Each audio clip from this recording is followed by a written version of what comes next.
안녕하세요. 전국에 계신 경할몬 여러분, 경제 읽어주는 남자 김광석입니다. 추석을 맞이하고 계시죠? 추석상행 많이 기대하고 계시죠? 예, 추석 풍성한 한가위 맞기를 바라시고요. 아마 추석 동안에는 많은 분들이 또 부동산을 가지고 이야기를 많이 나누실 겁니다.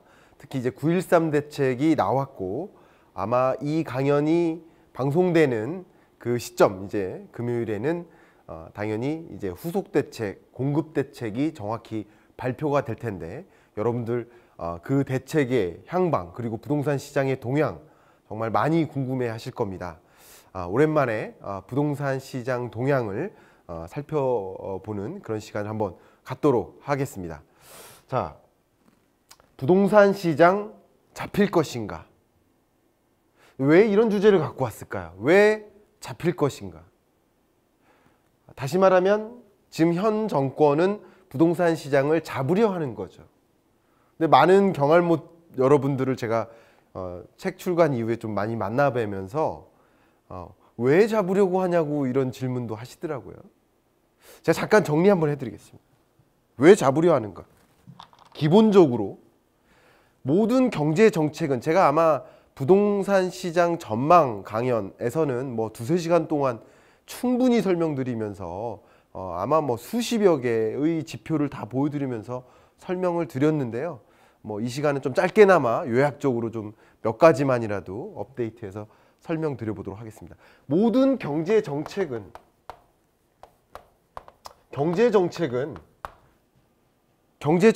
목표는 크게 두 가지입니다. 이것은 여러분은 반드시 기억하셔야 됩니다. 경제정책의 목표는 두 가지입니다. 하나는 바로 성장이고요. 그리고 하나는 분배입니다. 성장은 조금 다른 말로 효율성이고요. 조금 다른 말입니다. 같지는 않아요. 그리고 분배는 조금 다른 말로 형평성을 추구한다는 뜻이에요. 그러니까 모든 대통령은 그리고 모든 경제정책 기조를 갖고 있는 의사결정자는 이 두 가지 중에 하나를 선택하기 마련이에요. 저는 어떻느냐? 저는 정확히 가운데 있습니다. 정확히. 근데 보통 이쪽을 추구하는 사람들을 좌파라는 표현을 쓰죠. 극단적인 분배, 또 극단적인 성장을 추구하는 사람을 우파라는 표현을 쓰죠. 가끔 저보고 이제 좌파 아니냐고 하는데 좌파 아닙니다. 저는 정확히 중도고요. 굳이 말씀드리면 성장론자에 가깝습니다. 굳이 말씀드리면. 예. 근데 저는 이제 저를 포장해서 말씀드린다면 다 아니고 저는 유연성을 중시합니다. 둘 다 아닙니다. 둘 다 아니에요. 그러니까 뭐냐면 그때그때 다르다는 거죠. 그때의 정책 기조마다 이걸 추구할 때가 있고 이걸 추구해야 할 때가 있다는 것이에요. 그래서 이제 같은 정권에 대해서도 비판도 하고 칭찬도 하고 정책 그 자체에 대해서 비판하는 거죠. 정치 기조에 대해서는 비판하지 않습니다. 잘 모르고요. 지금부터 말씀드리면 이 성장론자와 분배론자는 기본적으로 두 마리의 토끼 같아요. 두 마리의 토끼이기 때문에 두 가지를 다 잡을 수가 없어요. 그렇기 때문에 보통은 한 가지를 추구하는데 전 정권에서는 성장론자였어요. 결과야 어떻든. 그렇기 때문에 박근혜 대통령 때는 어땠어요? 가장 유명한 대책 그게 뭐예요? 2013년에 4.1 대책이 있었죠. 4.1 대책 나왔는데 집 안 사면 안 되죠. 그때 저는 집을 샀고 많은 친구들한테 집을 사라고 했는데 제 말을 안 듣는 사람들도 많이 있었죠. 어쨌든 성장론자는 부동산 매매 거래를 활성화시켜야 돼요. 활성화시키면서 일어나는 다양한 이 전방위적인 그런 공급사슬상에서 경제적인 부양 효과가 많이 나타납니다. 후방 효과도 있고 전방 효과도 있고요. 어쨌든 간략하게 말씀드리면 성장론자는 부동산 거래가 활발하게 이루어지고 주택 매매 거래 가격이 상승하는 것이 안정적이라고 보는 거예요. 그런데 분배론자 입장에서는 현 정권은 분배론자 입장이기 때문에 어떻게 해요? 부동산 매매 가격이 조정되길 원하는 거예요. 조정되어야 어떻게 하는 거예요? 그래야 무주택자가 집을 가질 수 있는 기회가 있다는 거예요. 공정하게 분배되어야 된다는 거예요. 그러니까 다주택자는 뭐예요? 세금을 많이 부과하고 부담을 많이 갖게 해서 집을 팔게 만들고, 그리고 대신에 무주택자가 집을 갖게 만드는 것이 기본적인 기조예요. 그러니까 왜 부동산 시장을 잡으려고 하는가라는 질문을 주신다면 그건 원래 그런 거예요. 그리고 공약에서 이미 밝혔어요. 공약에서 밝혔기 때문에 그 기조 자체에 대해서 불만을 가지면 안 돼. 저는 그 기조 자체에 대해서는 불만을 갖지 않습니다. 근데 정말 잡힐 것인가는 다른 얘기거든요. 그렇죠? 잡으려고 하는가의 궁극적인 이유는 무주택자가, 서민도 주택가격이 조정돼서 집을, 내 집 마련을 할 수 있도록 하는 그런 제도적인 환경을 계속 조정하는 겁니다. 만들어 나가는 겁니다. 그렇기 때문에 주택 매매 시장을 잡으려고 하는 거예요. 부동산 시장을 잡으려고 하는 것이다. 한번 말씀드려 볼게요. 그러면 잡힐 것인가? 최근의 부동산 시장 동향을 설명드리고, 그리고 부동산 정책 기조의 중요한 것들만을 요약적으로 좀 설명드려 보도록 하겠습니다. 물론 지금 시간의 한계상 다 말씀드릴 수는 없고요. 제가 아마 부동산 시장 전망 강연처럼 유료 강연처럼 정말 자세히 설명드릴 수는 없지만 좀 축약적으로 몇 가지만이라도 좀 짚어보도록 하겠습니다.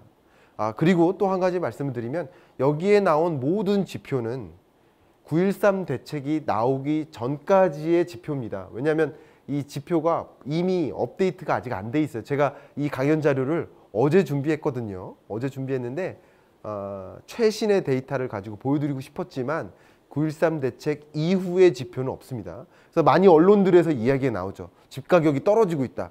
집가격이 떨어지지는 않습니다. 호가가 떨어진다는 거예요. 호가가 떨어진다는 얘기는 뭐냐면 부르는 가격이 떨어진다는 거예요.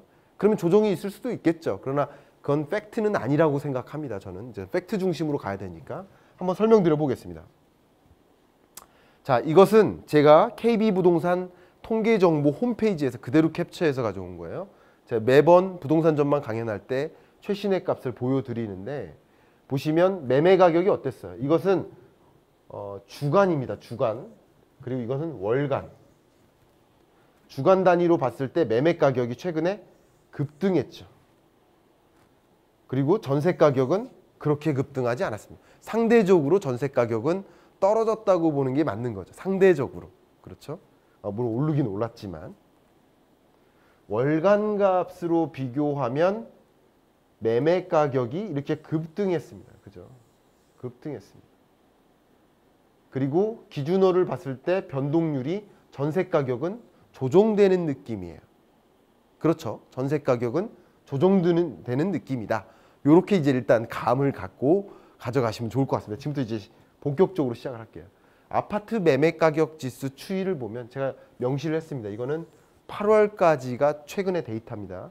어제 업데이트 했는데, 어제가 9월 15일이죠. 네, 9월 15일 기준으로 업데이트를 했는데 최근 데이터가 8월입니다.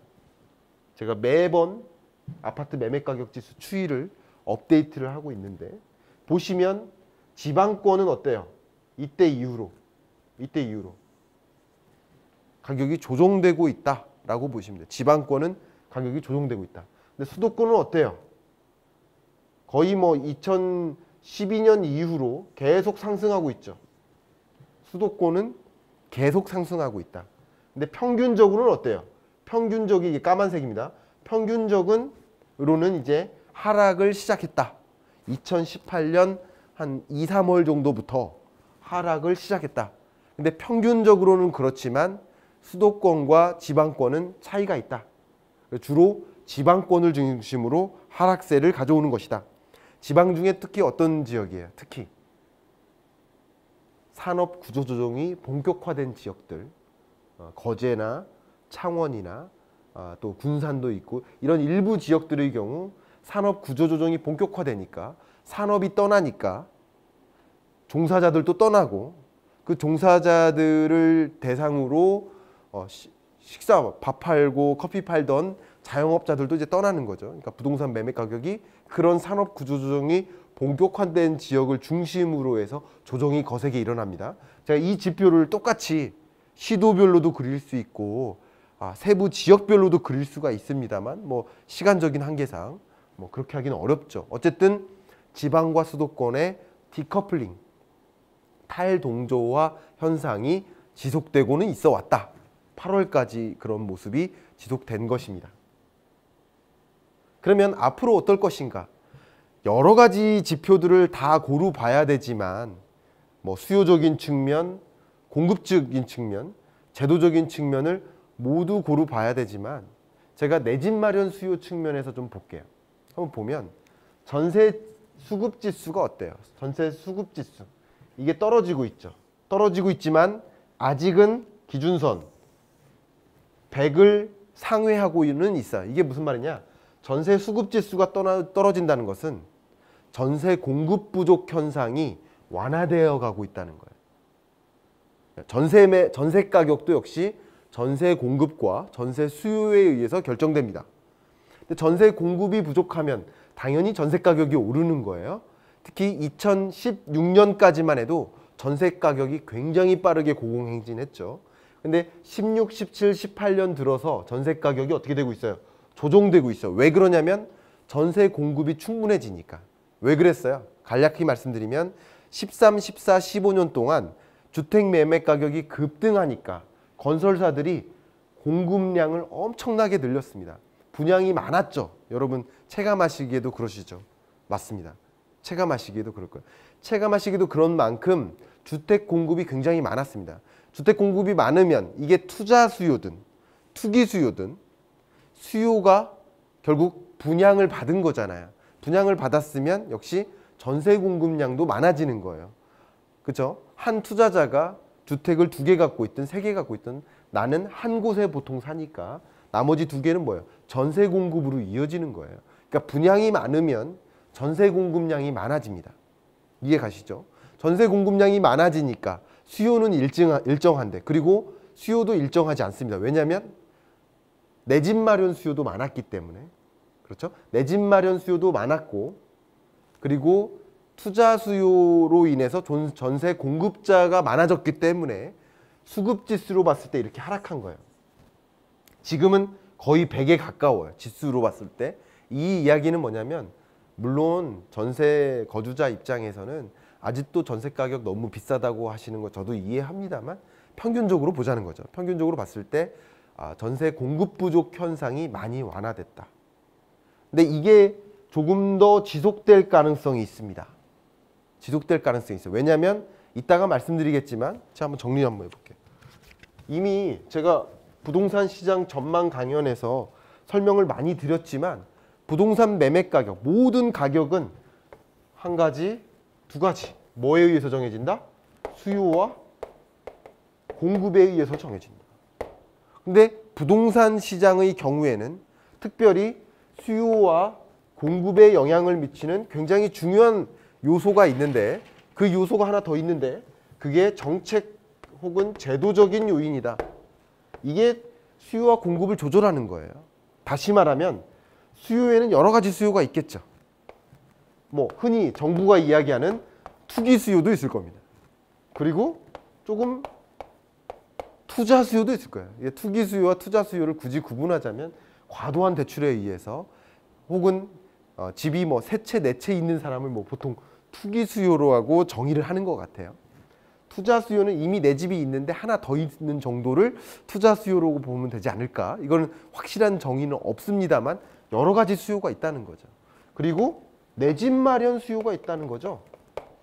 이런 종류의 수요가 있을 텐데 지금 뭐 하겠다는 거예요? 투기 수요, 투자 수요를 억제하겠다는 거예요. 그럼 수요의 절반이 투자 투기 수요고 수요의 절반이 내 집 마련 수요다라고 하면 이만큼을 걷어내겠다는 거예요. 수요를 줄이겠다는 거예요. 정책의 방향성이. 이따가 그 정책의 방향성은 조금 이따 다시 말씀드리겠습니다만 수요를 줄이겠다는 거예요. 그리고 대신에 뭘 하겠다는 거예요? 공급을 더 늘리겠다는 거예요. 그럼 수요는 줄고 공급은 늘으니까 기본적으로 전반적인 평균적인 주택 매매 가격의 양상은 어떻게 가겠다는 거예요? 떨어진다는 거죠. 그런 논리를 보시고 한번 보겠다는 겁니다. 그러면 특히 내 집 마련 수요 측면에서는 보세요. 투자 수요, 투기 수요. 그냥 굳이 제가 이런 표현을 쓰기는 어렵지만 투기 투자 수요에 해당되는 대표적인 투자가 아마도 갭 투자자들일 것 같아요. 근데 갭 투자자들은 발음이 잘 안 되네요. 갭 투자자들은 전세 가격이 떨어집니다. 전세 가격이 떨어지면 어떻게 해요? 버티지 못해요. 왜냐하면 전세 끼고 샀으니까. 그러면 그 전세 가격이 떨어진 만큼을 전세 거래 계약일이 다시 도래했을 때 전세 가격이 만약에 떨어지면 그 집을 가지고 있을 능력이 안 되는 거예요. 예를 들어 1억짜리 집인데 7천만 원 전세를 끼고 3천만 원 대출받아서 샀다 만약에. 그런데 이 전세 가격이 5천만 원이 됐다. 그러면 2천만 원을 더 대출받아야 되는 거죠. 그렇죠? 그러면 대출도 금리가 올라가니까 더 버티기가 힘들죠. 그럼 어떤 일이 벌어지느냐 한번 보세요. 전세 매매 비율이라는 지표입니다. 아주 유명한 지표입니다. 매매 가격이 1억이고 전세 가격이 7천만 원이면 전세 매매 비율은 70%입니다. 그러니까 단위가 퍼센트예요. 지금 이미 70%를 넘어서 80%로 향하다가 지금 주택 매매 가격의 상승세가 전세 가격의 상승세보다 더 가파라지면서 그리고 전세 가격이 조정되면서 전세 공급 부족 현상이 완화되면서 전세 가격이 조정되는 겁니다. 조정되면서 특히 수도권의 경우 전세 매매 비율이 크게 떨어지고 있어요. 이게 뭐예요? 수도권의 경우 공급 물량이 많았어요. 그래서 어떻게 돼요? 전세 가격이 우선 조정되는 거예요. 전세 가격이 조정되면 특히 이따가 정책 제도적인 요인들을 말씀드리겠지만 2주택자, 3주택자에 대해서 과세를 부과합니다. 세금을 부과하기 시작하면 어때요? 갭 투자자들은 버티기 힘들죠. 그러니까 갭 투자자들의 매물이 생깁니다. 급매가 생겨요. 여러분들이 그냥 이런 지표 말고 미시적으로 접근해서 어떤 지역이 가격이 떨어질까, 어떤 지역이 그래도 가격이 그나마 버티거나 올라갈까를 볼 때는 그 동네 부동산에 가셔가지고 물어보세요. 여기는 자가 점유율이 얼마나 되냐, 전세 거주자 비중이 얼마나 되냐, 이런 걸 한번 물어보세요. 가격이 떨어지지 않는 그런 지역들은요, 자가 점유율이 굉장히 높아요. 전세 물건을 찾기가 어렵다는 거예요. 대부분 자가라는 거죠. 그런 지역들이 있습니다. 제가 어떤 지역이라고 말씀드리긴 어렵지만, 그러니까 다시 말하면 전세 거주자 비중이 높은 그런 지역의 경우, 쉽게 말해서 갭 투자자들이 많을 가능성이 높잖아요. 그렇죠? 그런 지역의 경우 전세 가격이 조정될 때 버티지 못하고 급매를 내보내면서 그러면서 가격이 조정되는 겁니다. 그렇게 보시면 됩니다. 전세 매매 비율이라는 지표도 유심히 보셔야 됩니다. 제가 기회가 된다면 추석이 지나서 한번 그 9.13 대책 이후에 주택 매매 시장 동향도 한번 경일남을 통해서 다시 한번 보여드리도록 하겠습니다. 제가 부동산 전망 강연에서 정말 강조하면서 말씀드렸죠. 부동산 시장 전망을 하는 데 있어서 저보고 3분만 강연해달라. 그러면 저는 어떤 지표 가지고 설명한다? 미분양 주택으로 설명한다. 왜 미분양 주택으로 설명하느냐? 여기 한번 다시 보세요. 왜 미분양 주택으로 설명하느냐? 주택 매매 가격, 물론 주택 매매 가격이 제가 항상 강조하지만 모든 가격은 수요와 공급에 의해서 정해진다. 근데 그 수요와 공급에 영향을 미치는 요인이 정책적인 거다. 물론 이거 말고도 거시경제적인 거 있습니다. 뭐 금리라든가 여러 가지 변수들이 또 있습니다. 그런 것도 같이 고려해야 되죠. 그러니까 부동산 시장 전망이라는 뭐 긴 텀의 강연에서 그런 걸 다 같이 다뤄드리겠죠. 그런데 어쨌든 수요와 공급을 집중적으로 본다면 수요와 공급의 결과물이 뭐다? 미분양 주택이에요. 수요와 공급의 결과물이 미분양 주택이다. 여러분들이 부동산 시장에 관심이 있으시다면 미분양 주택 건수 추이 정도는 좀 계속 지속적으로 따라오면서 체감하시면 더 좋을 것 같습니다. 그러면 한번 말씀드려 볼게요. 여러분, 그냥 가게에 아니면 과일 가게에 물건이 동났어요. 몇 개 안 남았어요. 그러면 가격을 굳이 싸게 해서 내보낼 필요가 있습니까? 아니죠. 재고가 얼마 안 남았는데, 그렇죠? 근데 재고가 너무 많이 남았어요. 안 팔려요. 그러면 어떻게 해요? 가격을 조정해서라도 팔겠죠. 여기 보시는 것처럼 미분양 주택은 2013년 4월, 이때가 4월 4일 대책이 있었죠. 이때 이후로 미분양 주택이 엄청나게 해소됐어요. 그랬다가 미분양 주택이 16년 들어서 다시 생기기 시작했어요. 그렇죠? 이때 가격의 조정이 시작된 거라고 볼 수 있습니다. 다시 미분양 주택 건수가 퀀텀 점프가 있는 거잖아요. 이 정도는 아니지만 상당히 많은 비중이에요. 그런데 중요한 것은 선생님, 수도권은 주택 매매 가격이 조정 안 됐잖아요. 맞아요. 보세요. 이 미분양 주택 건수를 수도권과 비수도권을 구분해서 보시자면 수도권의 경우는 미분양 주택 건수가 일시적으로 늘었다가 다시 줄었습니다. 오히려 그 전보다도 더 줄었어요. 근데 대신에 뭐가 많이 늘은 거냐? 비수도권의 미분양 주택 건수가 엄청나게 늘은 겁니다. 이걸 보시면 돼요. 그렇기 때문에 이 미분양 주택 건수는 주택 매매 가격을 굉장히 잘 보여주는 선행 지표일 수 있다. 그래서 미분양 주택 건수를 잘 지켜보실 필요가 있다라고 말씀드린 겁니다. 지금의 추이를 보면 어쨌든 9.13 대책이 발표되기 전까지의 8월까지의 지표를 보면 수도권과 비수도권 간의 그 주택 가격의 변화가 엄청 극명하게 다르게 이어져 가고 있다라는 것을 미분양 주택을 통해서 이 통계를 통해서 이미 확인할 수 있다는 것이죠. 자, 그러면 문재인 대통령이 그 정권이 출범하자마자 나왔던 첫 번째 부동산 대책이 뭐였습니까? 그 유명한 파리 대책이죠. 파리 대책. 2017년 파리 대책 8월 2일 날. 이때 이미 정책 기조를 다 보여줬어요. 정책 기조가 어떤 거냐면, 왜냐면 사실 9.13 대책은 안 봐도 돼요. 왜냐면 디테일한 정책들이니까 여기서 정책 기조를 이미 읽을 수 있다는 거죠. 뭐예요? 투기 수요를 차단하겠다. 그리고 실수요 중심으로 시장을 유도하겠다. 이게 뭐야? 아까 방금 말씀드렸던 것처럼 투기 수요나 투자 수요 이런 거는 이제 걷어내고 내 집 마련 수요만 집을 사도록 하겠다. 근데 여기도 좀 어폐가 있는 게, 제가 굳이 비판을 하자면, 정책에 대해서 비판을 하자면, 왜 주택 매매 가격이 조정되는 시점에 내 집 마련을 하게 하냐. 그것도 좀 불만이에요, 저는. 그러니까 저소득층이 내 집 마련을 하면 그때부터 주택 가격이 올라야 될 텐데 주택 가격이 조정되는 시점에 왜 내 집 마련을 유도하느냐. 저는 이건 조금 상반되는 입장입니다. 그러니까 좀 아이러니합니다. 저도 이해가 잘 안 됩니다.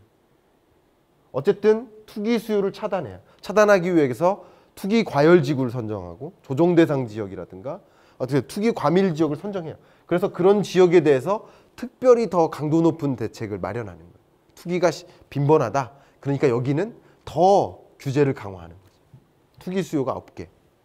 그리고 공급을 확대한다. 누구를 위해서? 실수요, 서민을 위해서 공급을 확대한다. 그래서 여러분, 공급 대책이 발표되면 여러 분양 물건들의 후보지들이 좀 나올 것입니다. 그럴 때 여러분, 내 집 마련을 목표로 하는 여러분들의 경우에는 절대적으로, 제가 부동산 전망 강연 때 강조해서 설명드렸지만 정말 분양 받으셔야 됩니다. 청약저축 혹시라도 가입이 안 돼 있는 경할몬 여러분들은 청약저축 반드시 드시고요. 될 때까지 분양 받으세요. 분양 신청하세요. 내 집 마련을 목표로 하신다면 분양은 일단 그래도 실현 가능한 로또라고 볼 수 있습니다. 로또는 확률이 굉장히 낮죠. 근데 분양은 그것에 비하면 확률이 높은 거예요. 그죠? 그 주변에서 분양됐다는 사람들도 많이 있잖아요. 그러니까 분양은 끝까지 시도하십시오. 그래서 적어도 아파트 투유라는 홈페이지 들어가서 한번 분양 어떻게 신청하는지를 한번 체감해보세요. 제가 어제 한 기자 한 명하고 점심 먹는데 분양 신청 어떻게 하냐고 물어보더라고요. 반드시 하십시오. 어쨌든 이게 전체적인 문재인 정권의 정책 기조다. 부동산 정책 기조다. 그런데 자, 9.13 대책이 마련됐습니다. 주택시장 안전대책이에요. 이 자료는 여러분 기획재정부 홈페이지에 가시면 있습니다. 보도자료란에. 그래서 관계부처 합동으로 발표되는 그런 보도자료는 대부분 기재부에서 발표를 합니다. 왜냐하면 주택시장을 안정화하기 위해서는 기재부의 뭐 세제와 관련된 논의도 있어야 되고 국토교통부의 공급과 관련된 논의도 있어야 되고 금융위원회의 가계부채 관련 정책도 있어야 되고 여러 가지가 총망라되는 거예요. 그렇기 때문에 합동으로 하는 겁니다. 그리고 이 보도자료는 한번 읽어보세요, 여러분. 제가 이 두꺼운 걸 다 설명드릴 수는 없잖아요. 기재부 홈페이지에 가서 찾아보셔도 좋고요. 제가 여러분 편의상 이런 자료들을 제 블로그에 같이 영상하고 함께 올리겠습니다. 그래서 제 블로그에서 찾아보셔도 좋고 뭐 서이추해 주시면 제가 반드시 받습니다. 예. 그래서 이 자료를 좀 편하게 받고 싶으신 분은 제 블로그에 들어오셔서 가져가셔도 좋습니다. 아마 이 방송이 나올 때쯤에는 제가 이 자료를 같이 올려놓았을 거라고 생각이 됩니다. 그렇게 한번 확인하시길 바라고요. 자, 그러면 이 주택시장 안정대책의 기본적인 골자를 잠깐 설명드릴게요. 이거는 그대로 제가 캡처해서 제가 가지고 왔습니다. 한번 볼게요. 어떤 내용을 담고 있느냐. 첫 번째, 종부세입니다. 뭐예요? 세금을 강화하겠다. 누구한테? 비싼 주택 갖고 있는 사람들한테 세금을 많이 걷겠다. 그리고 다주택자한테 세금을 많이 걷겠다. 라는 거예요. 기본 골자가. 그럼 세금 걷어서 어떻게 하겠다는 거예요?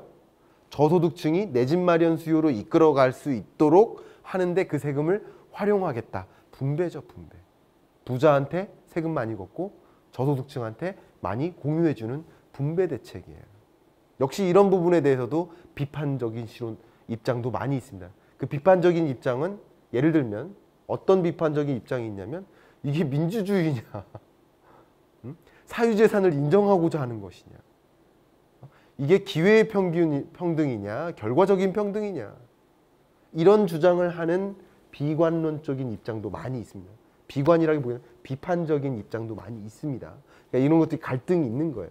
역시 이런 말씀을 드리면 또 부자 여러분들은 또 싫어하실 테고 가난하신 혹시 이 저소득층 여러분들은 또 그 비판에 대해서 더 비판할 것이고 그런 입장이 있지만 그 입장이 첨예하게 갈리기 때문에 여러 입장들이 있다는 것을 공유해 드립니다. 어쨌든 종합부동산세 이것은 조금 이따 조금 더 디테일하게 설명드리고요.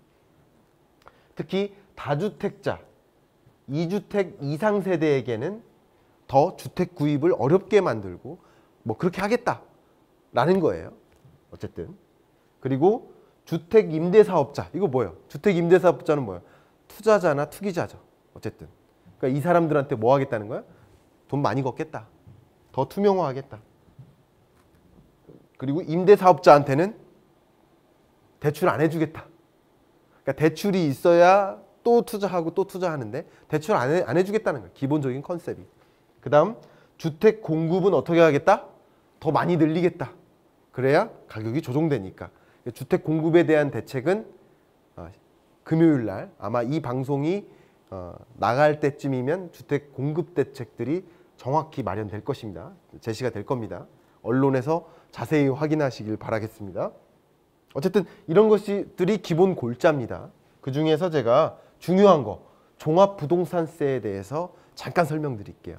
이걸 뭐 계산하는 것을 어떻게 하겠다는 게 아니라 기본 골자가 뭐냐면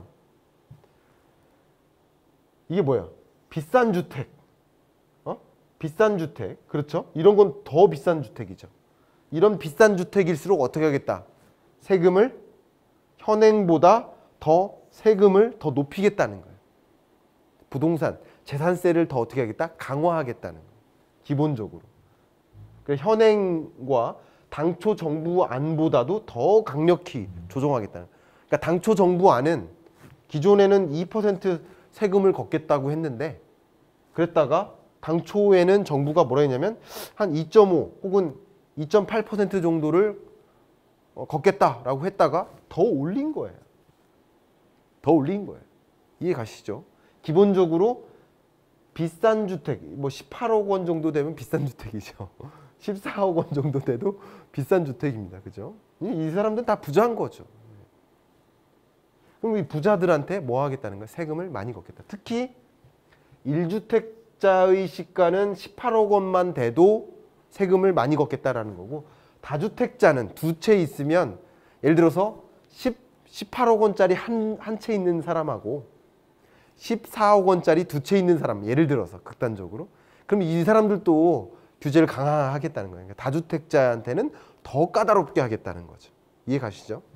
그럼 뭐예요, 이 얘기가? 집 팔라는 뜻이죠. 집 팔라는 뜻이다. 목적은 그렇습니다. 어쨌든 뭐 하겠다? 정부의 이번 수정안이 기존보다 더 세금을 많이 걷겠다. 누구한테? 다주택자거나 고가의 주택을 소유한 자한테 더 많이 걷겠다. 그리고 이 표현을 뭐냐면 시가라는 것을 반영했어요. 기존에는 공시지가를 이용을 했는데 공시지가하고 시가하고 차이가 있더라. 공시지가는 일반적으로 많이, 여러분 은행권에 대출 받으러 가면 그 공시지가를 뭐를 기준으로 하냐면 예를 들어 신한은행이나 우리은행이나 다른 거물급 은행들도 KB국민은행의 공시지가를 주로 활용합니다. 그래서 공시지가를 확인해야 KB국민은행에서 발표하는, 그래서 이 등기부등본상의 주소를 찍어보면 이거 공시지가 10억인데요. 제가 예를 들어서 13억에 샀는데 공시지가는 12억이에요. 그럼 12억을 기준으로 해서 대출을 결정하는 거예요. 이해 가시죠? 근데 이제는 뭐 하겠다는 거예요? 이런 것도, 이런 기준을 뭐로 하겠다는 거예요? 시가로 하겠다는 거예요. 공시지가와 시가 간의 차이가 있으니까. 그러니까 더 뭐 하겠다는 거예요? 공시지가를 기준으로 하는 게 아니라 시가에서 예를 들어 매매 거래 가격이 그 정도 됐으면 그건 고가다. 고가 주택을 결정하는 것을 더 까다롭게 하겠다는 거예요. 기본적인 취지가 그렇습니다. 그러니까 종합부동산세. 근데 물론 야당, 아까 말씀드렸던 것처럼 입장이 다른 분배론자가 아닌 성장론자 입장에서는 이걸 비판하죠.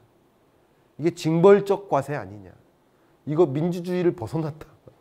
이렇게 받아들이는 거죠. 이해 가시죠? 그럼 과세가 너무 과하다라고 첨예하게 갈등을 갖고 있습니다. 자, 이런 종합부동산세는, 자, 이런 정책 발표는, 기재부의 발표는 정부의 발표예요. 여러분, 경할문 여러분들께 좀 쉽게 말씀드리면 정부의 발표고 이것이 국회 심의를 통과해야 돼요. 아시겠죠? 왜냐하면 세제, 제도의 개편이니까. 제도의 개편에서는 기획재정위원회가 있습니다. 국회 기획재정위원회의 심의를 통과해야 돼요. 근데 쉽게 말하면 이 정책안은 현 정권의 의지고, 그리고 기획재정위원회, 국회 기획재정위원회에는 야당도 같이 있다는 거예요. 분배론자뿐만 아니라 성장론자도 같이 있다는 거예요. 그러면 이 세제를 받아들이지 않는 당이 있다는 거죠. 야당이죠, 일반적으로. 그럼 어떻게 돼요? 통과할 가능성이 낮다라는 표현도 많이 있습니다. 그럼 이제 이해하시죠? 그러니까 이것이 이런 의지는 발표가 했는데 이것이 정말 국회 심의를 통과해서 이런 방향으로 입법될지 여부에 대해서는 여러분 관심 있게 지켜봐 주십시오. 이해 가시죠? 언론을 통해서 그런 심의 결과, 그리고 뭐 통과됐다, 뭐 의결이 됐다, 이런 여부에 대해서는 그 팩트 중심으로 기사가 반드시 나오기 때문에 그런 기사에 대해서 관심 있게 귀를 기울이시면 좋겠습니다. 이게 만약에 통과된다 그러면 좀 더 부동산 매매 가격의 조종세가 더 가파라질 수도 있습니다. 이해 가시죠?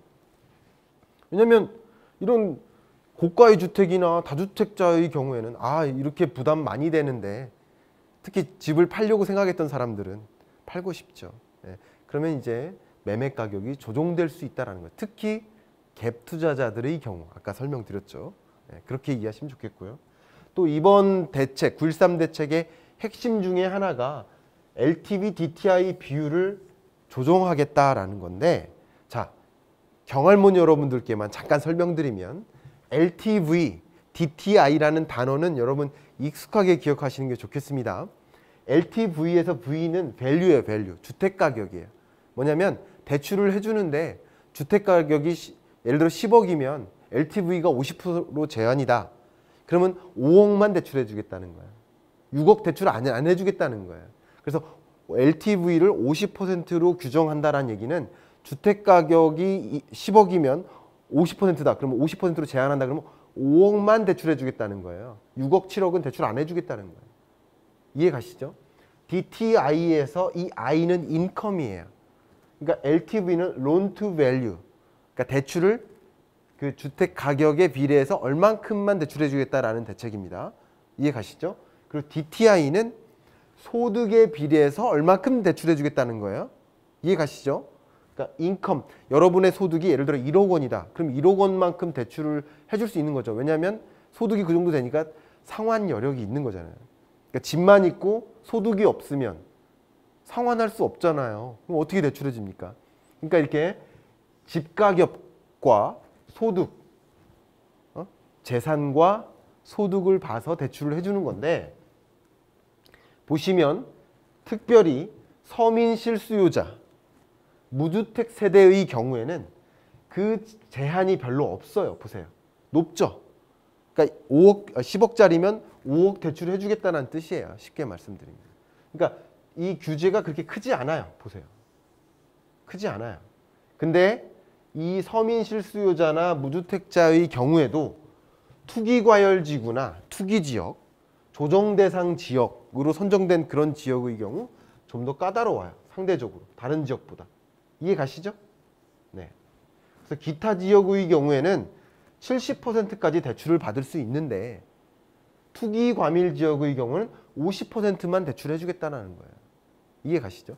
그런데 특히 보시면 2주택 이상 보유세대 그리고 고가주택 구입자들의 경우에는 대출 안 해주겠다는 거예요.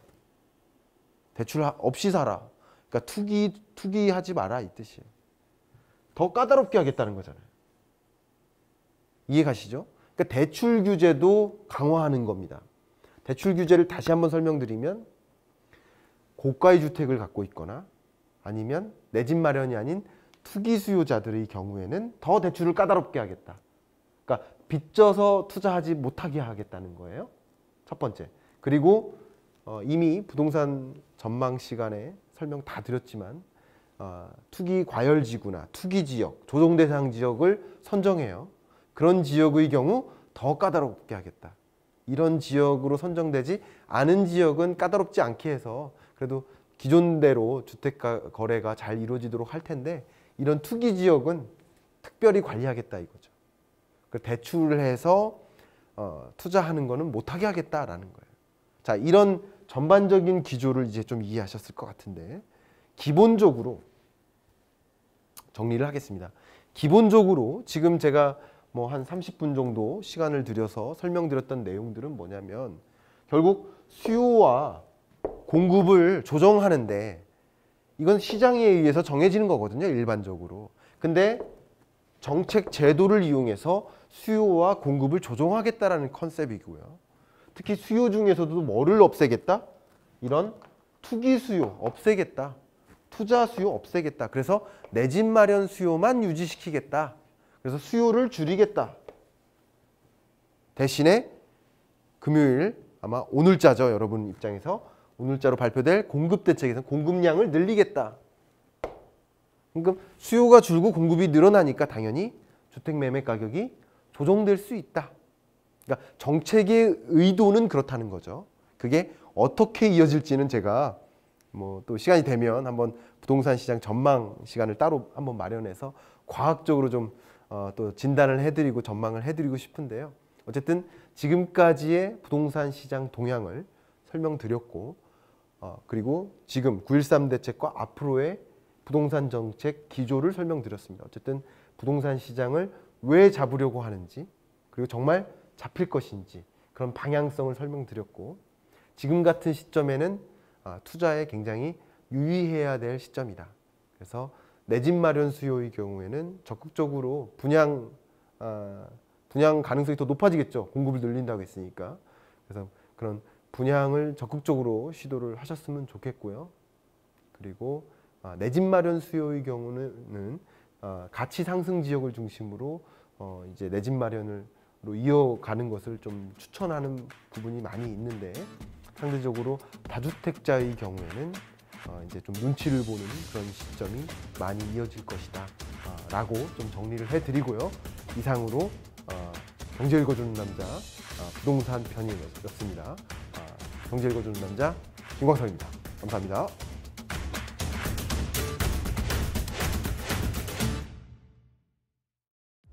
안녕하세요. 경제 읽어주는 남자 김광석입니다.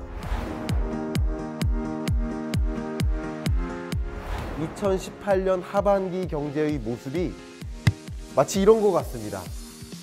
근데 아직도 전세 공급이 충분한 수준까지는 안 온 거예요. 2018년 하반기에는 역시 이런 트럼프발 무역 전쟁과 그것으로 인한 후폭풍, 우리나라의 수출품도 관세 장벽에 걸릴 수 있다는 거죠. 남북 경협이 더 확산되고 그럴 것이라고 보여지는데, 어떤 산업에 대한 관심이 많냐면 우리 앞에 놓여져 있는 미래가 굉장히 다 어둡다, 불확실하다. 좀 더 채비하고 준비를 해야만 기업도, 정부도, 우리 가게도 올바른 의사결정을 해나갈 수 있겠다. 우리 앞에 놓여져 있는 이 미래에는 어떤 기대와 어떤 걱정들이 있는지를 좀 살펴보고요. 우리는 어떻게 의사결정해야 되는지, 그런 이야기를 좀 전개해 보도록 하겠습니다. 여러분, 좀 2018년 하반기가 좀 보이십니까? 네, 많이 보여지지 않으세요?